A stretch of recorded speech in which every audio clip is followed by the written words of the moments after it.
It's showtime! Curtains up on Disney's Adventure World, but it hasn't always been such a hit. From Animagique to Avengers, the shows at Walt Disney Studios Park have completely transformed over the years. Let's rewind the magic and walk through all the shows that Disney's worst park, come most anticipated, has to offer. When this park opened in 2002, it wasn't perfect, but it did have something that was truly special. And that was three great shows in the form of Animagique, Mickey and Friends in Blacklight, very beloved. And when I see Mickey and the Magician, I always remember that show. And the most iconic in my eyes, CinéMagique, a cinematic journey through movie history featuring practical effects on and off screen, and it exposed a generation of children such as myself to Martin Short. And the one that had caused a lot of issues in regards to mapping out the park ever since it closed, Lights, Motors, Action, which is far superior to what echoes through the open-air theatre seasonally today. These were very strong shows that were perhaps the closest thing the park had to an e-ticket attraction back in the day. And I've always adored them. I miss them, and while their replacements are strong too, for the most part, they're not as good for me. And I know a lot of Mickey and the Magician fans will hate on me for saying that. I love Together as well. Just please don't come after me. I'm just making a point. At the time, CinéMagique was perfect for this park's theming and gave the audiences an immersive experience that was in a lot of ways ahead of its time.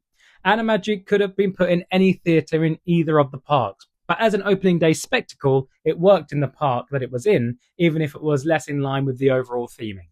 When it opened, Walt Disney Studios Park map was over one-third theatrical experiences, so they had to be good.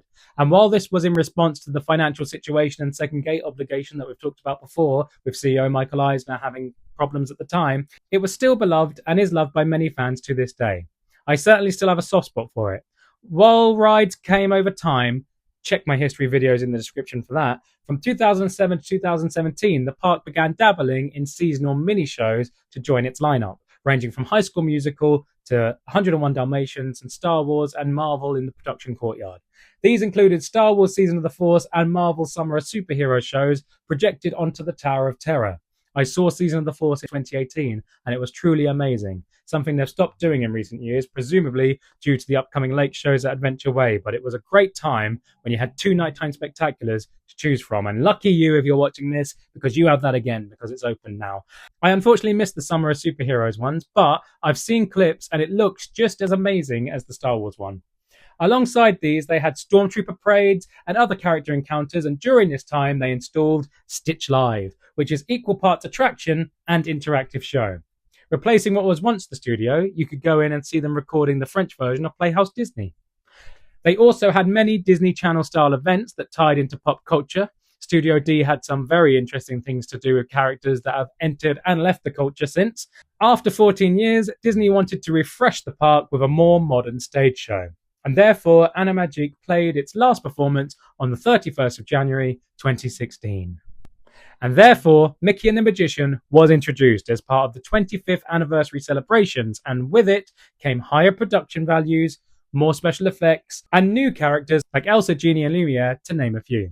The show is still running to this day and is a huge hit. It's award-winning and offers guests a great experience, even if it's the same handful of songs that we get in a lot of the other shows in both parks. Then on March 29th, 2017, CinéMagique closed its doors. That date's going to be very relevant to the park 9 years later.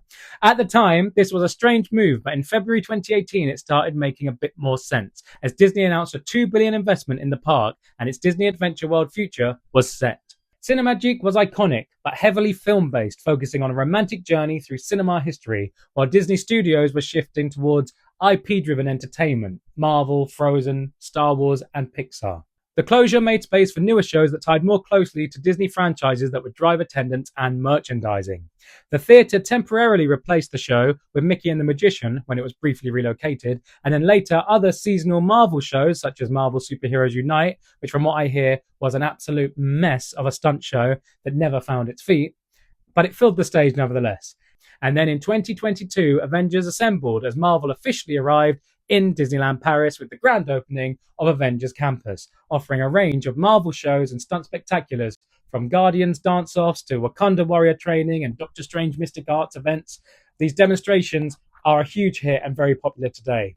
Its offerings are ever evolving, and one reason I am excited to return. They even do rooftop shows as well. Then, Together, a Pixar musical arrived at the park, and the CinéMagique Theatre finally has a show that makes me and others come back time and time again. I love it. Although Bullseye was in it when I saw it in 2024, and he wasn't the last time I saw it in 2026. Where did he go? It's an awkward costume, I know. Together premiered on the 15th of July 2023 and continues to be performed daily at the CinéMagique Theatre in Disney's Adventure World. Performance times vary by season, and it does have off time as well. So now we jump right up to date and let me just stop you right there, Past Tom, because actually I've realised from the editing booth that you have missed something, because in 2024, Alice and the Queen of Hearts Back to Wonderland premiered in the open-air theatre that previously housed Lights, Motors, Action, finally giving us something that was semi-regular in that theatre. It's only run in the summer between May and September, but it has been on for the last 2 years and is scheduled to return this year. It features all your favourite Alice in Wonderland characters, pop rock music, and BMXing. It sounds like a 90s kid's dream, so I should love it in theory, but unfortunately it seems to be missing something for me. It also seems a bit out of place being behind Avengers Campus and in the middle of what will be Adventure Way, but who knows, maybe it will make more sense once more lands have been announced. And with that, I'm going to pass you back to Past Tom. So now we jump right up to date with the future, as we have the Frozen Land with the Sunflower Festival, and not to mention the Nighttime Spectacular over Adventure Bay, Cascade of Lights, Minnie's Marching Band, and some Mary Poppins Bandstand boogieing. The park is shifting towards immersive, story-driven productions as opposed to easy-to-produce simple stage musicals. From these simple shows to Broadway-level productions, Disneyland Paris shows have become one of the resort's biggest strengths. Which one is your favourite? Why not drop us a comment and let us know? Until next time, see you in the parks.